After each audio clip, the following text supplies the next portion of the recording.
సర్పంచ్ ఎన్నికల వేళ ఓట్లు అమ్మబడవని గ్రామాల్లో ఫ్లెక్సీలు వెలుస్తున్నాయి. నిజామాబాద్ జిల్లా గోవూరులో తమను ప్రలోభ పెట్టొద్దని ఇంటి బయట ఫ్లెక్సీ ఏర్పాటు చేశారు. నిజాయితీతో గ్రామ అభివృద్ధికి పాటుపడే నాయకుడిని సర్పంచ్గా ఎన్నుకుంటామని నవీన్ రెడ్డి అనే యువకుడు ఫ్లెక్సీ ప్రదర్శించాడు. మందుకు డబ్బుకు ఆశపడి ఓటు అమ్ముకోబోమని వినూత్న ప్రయత్నం చేశాడు. ఒక్క క్షణం ఆలోచించి గ్రామాభివృద్ధికి ఓటు వేయాలని యువతకు సూచించాడు. మా ఇంట్లో ఓట్లు అమ్మబడవు అనేది చాలా అద్భుతంగా పెట్టిన.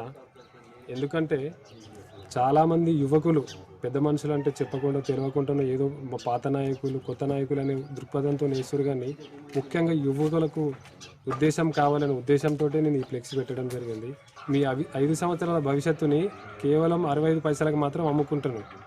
అట్లా కాకూడదు, ఈ వ్యవస్థ అట్లా కాకూడదనే ఉద్దేశంతో కనీసం ముందుకు మన భారత ప్రభుత్వం కల్పించిన ఓటు హక్కుని వినియోగించుకొని సరైన నాయకులను, అభివృద్ధి పథంలో నడిచే నాయకులను ఎన్నుకొని అట్లాంటి సరైన అభివృద్ధి కోసం ఈ నాయకులను ఎన్నుకునే నాయకులను ఒకరిగా సాగిపోతూ ఉంటే అంత అభివృద్ధి పథంలో మనం ముందుకెళ్తామని కోరుకుంటున్నాం. మా ఇంట్లో ఓట్లు